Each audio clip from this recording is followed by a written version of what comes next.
국민의힘은 5년 8개월 만에 대구에서 동대구역에서 대규모 장애 집회를 열었는데 먼저 이야기부터 먼저 해보겠습니다. 동대구역 광장에 7만 명 정도의 인원이 모였다고 하는데 김혜정 의원님 어떻게 보시는지요?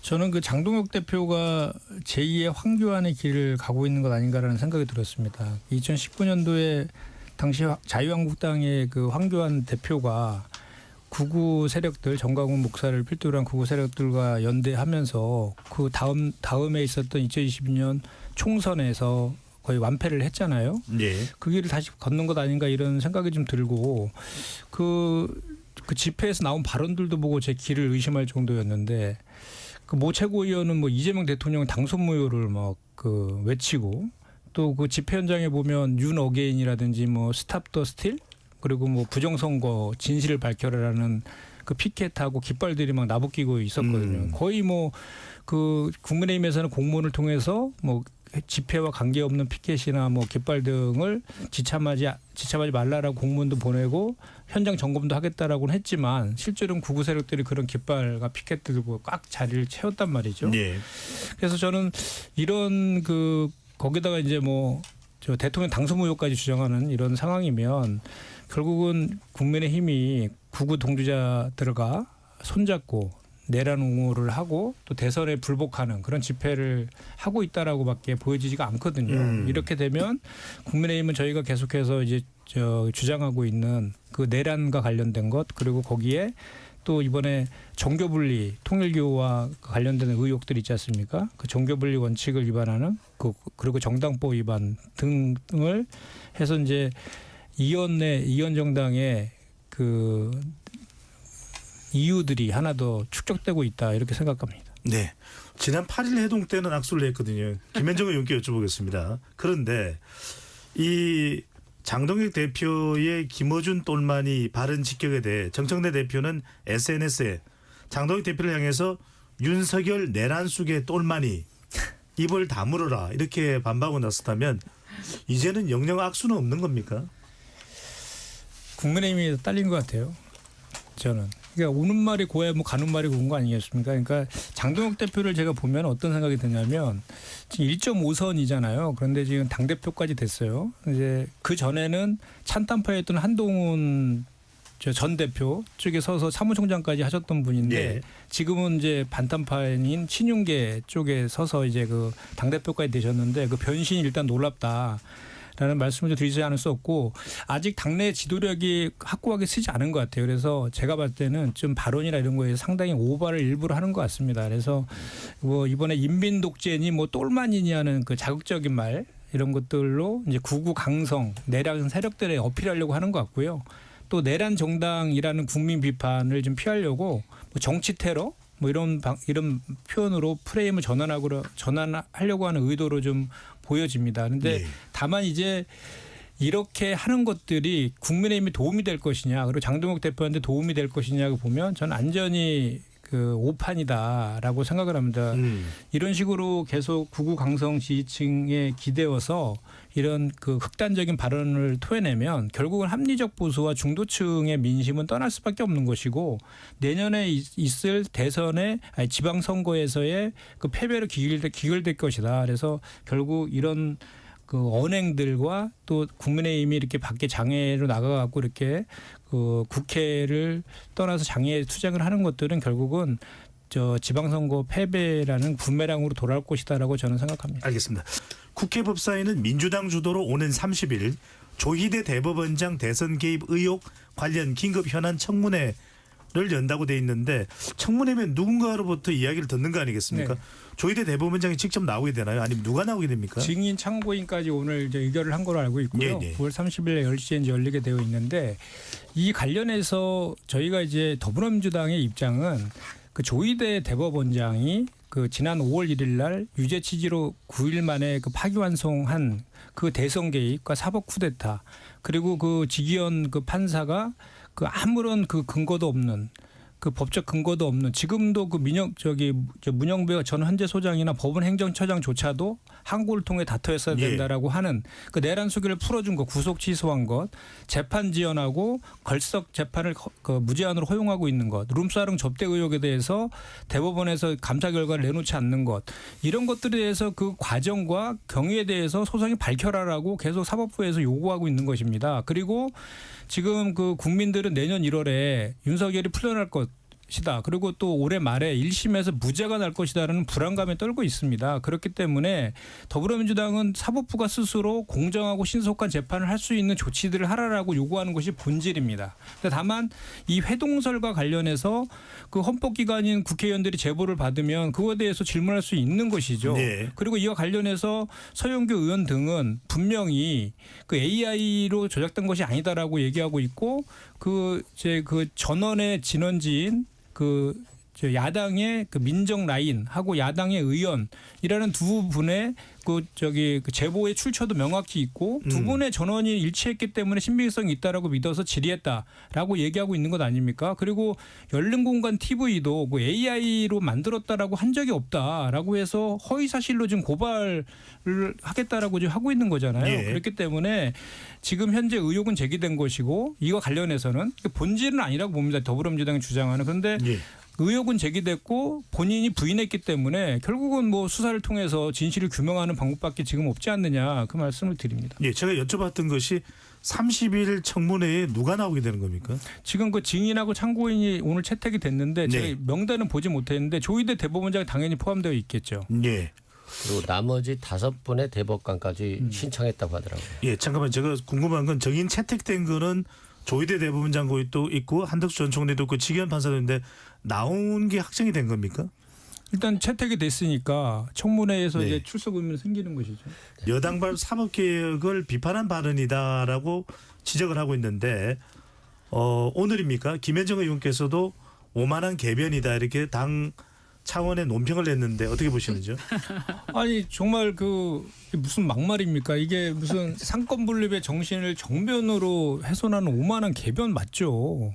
무슨 세종대왕이 법을 그 왕권 통치의 수단으로 삼았다. 이게 무슨 우리 더불어민주당을 비유해서 얘기하는 것 같은데 지금 본인 때문에 본인이 그 대선 개입과 사법 쿠데타 그리고 그 구속 취소 시켜준 그리고 지금도 재판을 질질 끌게 한 걸 방치해가지고 오히려 내란 재판을 방해하고 있다라는 그 의혹의 한복판에 서서 사법개혁이 필요하다는 것을 그 원인을 제공한 당사자가 할 얘기입니까?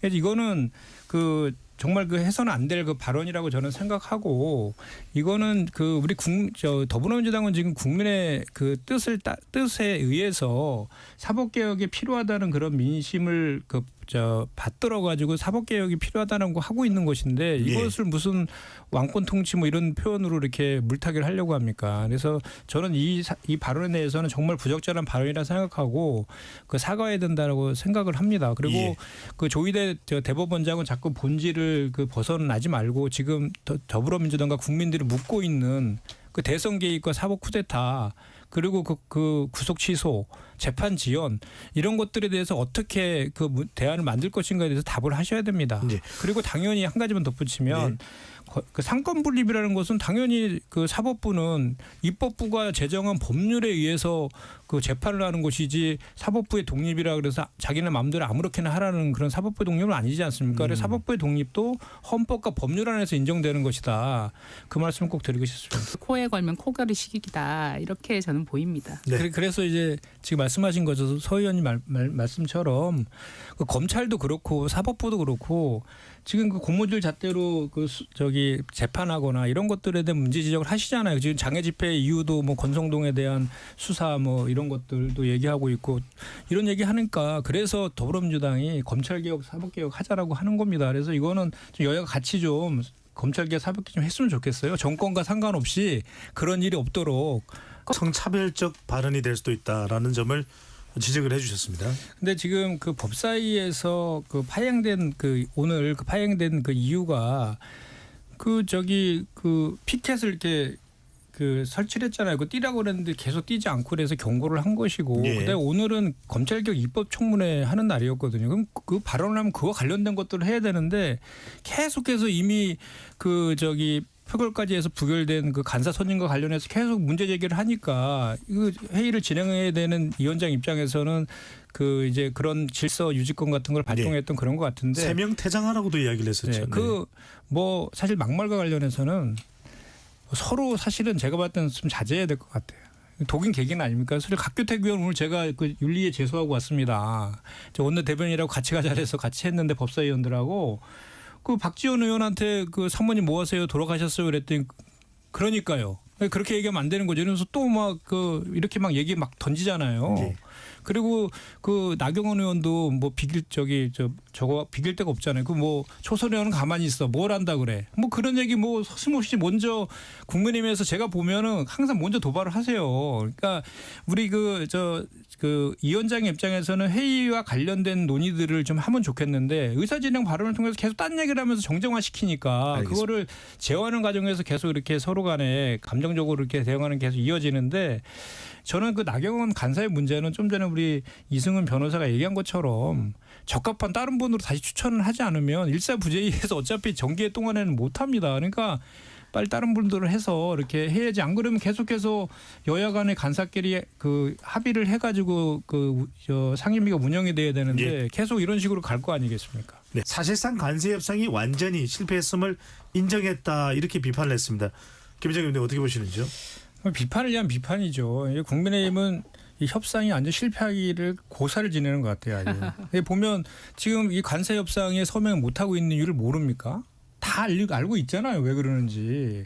그리고 지금 미국의 싱크탱크의 그 선임 연구원조차도 이런 그 합의안에 서명하니 차라리 그 이 관세가 내려가지 네. 않음으로 인해서 피해를 입는 기업과 노동자에게 투자라고 하잖아요. 경제정책연구센터의 딘 베이커입니다. 네, 그렇습니다.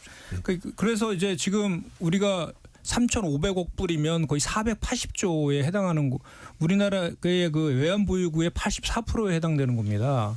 근데 이것에 대해서 그 투자하는 방식을 저희는 처음에 이거 보증이라든지 이런 걸 통해서 그 480억을 조달하려고 이렇게 했던 것인데 트럼프는 그게 아니잖아요. 본인이 원하는 시기에 현금으로 원하는 방법으로 그것도 그 수익의 배분과 관련해서도 그 원리금을 상환할 때까지는 5대5로 하다가 나중에는 90%를 다 수익을 미국이 가져가는 네. 이거는 협상이 아니라 약탈이죠, 약탈.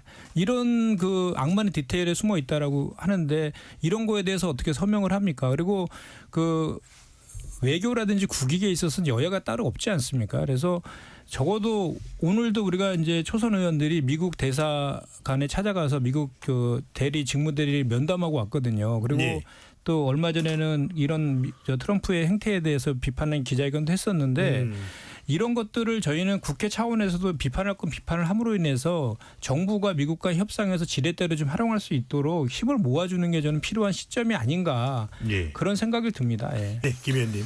그러니까 이제 트럼프의 협상 방식인데 기본적으로 트럼프는 처음에 그 협상할 때는 구두로만 하고 합의문을 작성하지 않는다고 하잖아요. 우리나라뿐만 아니라 모든 국가와의 할 때 그러면서 나중에 합의문을 만들 때 그 악마는 디테일했다고 하잖아요. 합의문을 만들 때 무리한 요구들을 많이 넣는 그런 방식이라는 거잖아요. 그러니까 처음에 구두로 얘기할 때는 그때 다 국민들한테 설명하지 않았습니까? 그때 그 미국에서 우리 정부를 상대로 해서 요구가 예상되는 많은 항목들이 있었잖아요. 그중에서 뭐 국방비 증액도 있었고 방위비 분담도 있었고 그 쌀과 소고기 그 수입과 관련된 것들도 있었고요. 네. 그리고 이제 그 대미 투자액 도 있었고 그런 것들이 있었는데 그 국방비나 방위비라든지 뭐 또 그리고 쌀 소고기 수입이라든지 이런 것들은 잘 방어를 했다. 그리고 이제 또 우리나라의 장점인 마스가 프로젝트를 잘 어필을 해가지고 조선업이나 반도체 등등을 미국 현지 보면 공장을 증설하고 이런 등을 해가지고 잘 방어를 했다라는 게 그 사실 팩트였고 그거는 뭐 국내에 있는 모든 전문가들도 그렇게 평가를 한 거 아닙니까? 근데 그 이후에 트럼프가 그 디테일한 합의문 서명할 때 그런 요구들을 우리가 받을 수 없는 요구들을 넣다 보니까 그럼 그 이런 국익의 그 국익 중심의 실용주의 관점에서 손해 보는 그런 합의는 할 수 없다라고 지금 대통령께서 그렇게 하고 있는 거잖아요. 그래서 저는 그리고 좀 뭐 대미 투자액도 3,500억 불과 관련해서도 지금 그 당시에도 일각에서는 뭐 일본은 뭐 5,500억 불인데 우리가 3,500억 불이면 GDP가 2배인데 뭐 너무 많이 준 거 아니냐라고 하지만 미국의 기준은 미국이 무역 적자를 본 그걸 기준으로 했다는 것이고 무역 적자는 600억 불로 한국과 일본이 알겠습니다. 비슷한 수준이었는데도 불구하고 우리가 잘 방어를 했다. 예. 이런 평가들이 그 당시에 있었던 거잖아요. 그래서 지금은 이런 그 과정에 뭐 이런 논란들보다는 트럼프의 럭비공 같은 스타일이 빚어낸 그런 내용 아닙니까? 그래서 알겠습니다. 지금은 요거를 잘 국익 중심으로 해서 잘 해결될 수 있도록 여야가 머리를 맞대는 지혜가 필요할 때 아닌가 저는 그렇게 생각합니다. 예, 김 의원님.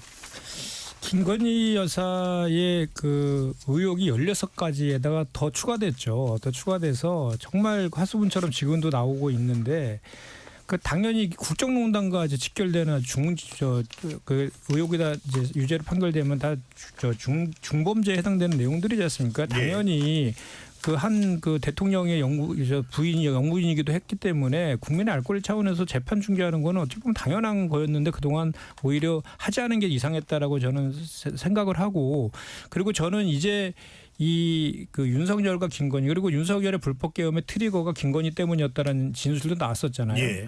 그래서 저는 이제는 이 빨리 이제 그 내란도 종식하고 국정농단 이런 것들 다 조속하게 수사해서 재판에서 종결하고 이제 예. 국가를 정상화시키는 쪽으로 좀 가야 되지 않겠습니까? 그런 차원에서 봤을 때 저는 그 관련된 여러 가지 예. 재판들의 수사들에 대해서 적극적으로 협조하는 그런 모습들이 필요할 때가 아닌가 싶습니다. 알겠습니다. KBS 열린 토론 여의도 내변인들 이것으로 모두 마무리하겠습니다. 네 분 토론 오늘 고맙습니다. 네, 감사합니다. 감사합니다. 지금까지 KBS 열린 토론 배종찬이었습니다.